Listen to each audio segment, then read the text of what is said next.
बुलढाणा जिल्ह्यात पाणी टंचाईचं संकट जे आहे ते दिवसेंदिवस गडद होत चाललेलं आहे.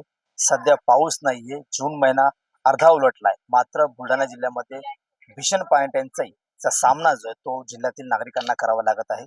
आपण बघू शकतो मी सध्या चिखली तालुक्यातील भालगाव येथे आहे आणि आपण जर पाहिलं तर भालगाव येथे सुद्धा मोठ्या प्रमाणामध्ये ग्रामस्थांना पाणी टंचाईचा सामना करावा लागतो. नळ योजना असूनही नळाला पाणी येत नाही, त्यामुळं टँकरद्वारे पाणी पुरवठा नागरिकांना करावा लागत आहे. दररोज 2 टँकर जे ते भालगाव इथल्या ग्रामस्थांना लागते. आपण जर पाहिलं तर ह्या महिला असतील, पुरुष असतील, जे नागरिक जे आहेत ते पाण्यासाठी वन भटकताना दिसत आहेत. विहिरीवरनं पाणी काढून आपल्या घरी जे आहे ते नेत आहेत. टँकरद्वारे पाणी या विहिरीमध्ये टाकलं जातं आणि या विहिरीमधून काढून जे नागरिक जे आहेत ते आपल्या घरी पाणी घेऊन जात आहेत.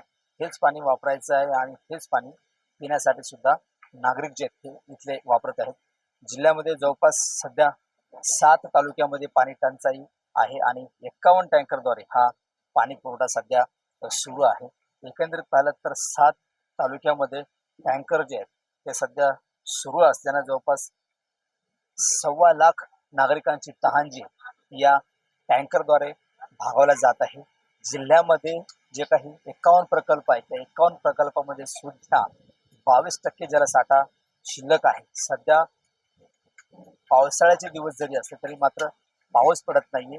जून महिना अर्धा उलटून गेला, अद्यापही पाऊस नाही. त्यामुळं जिल्ह्यातील जे काही 51 प्रकल्प आहेत त्या 51 प्रकल्पामध्ये सुद्धा पाणी जे आहे ते पाणी दिवसेंदिवस कमी होत चाललेलं आहे.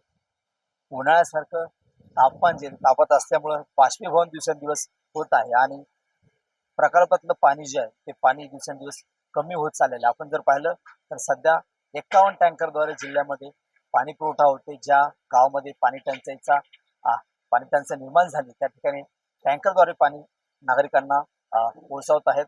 मात्र प्रशासनाने एकंदरीत आवाहन केलेलं आहे की सध्या पाणी सुद्धा काटकसरीने वापरावं, कारण की जिल्ह्यातले जे काही प्रकल्प आहेत त्या प्रकल्पामध्ये सुद्धा 22% जलसाठा शिल्लक आहे आणि दिवसेंदिवस त्याचं बाष्पीभवन होऊन हा पाणी साठा जो आहे तो कमी होत आहे. त्यामुळं काटकसरीने पाणी वापरावं असं आवाहन जे जिल्हा प्रशासनाने केलं आहे. आणि जर का पाऊस येत्या काळामध्ये आला नाही तर पाणी टंचाईचा सामना जो आहे तो आणखी तीव्र होण्याची शक्यता निर्माण झाली आहे. कॅमेरामन नीरज देशमुखचा गणेश सोळंकी, TV9 मराठी, भालगाव, बुलढाणा.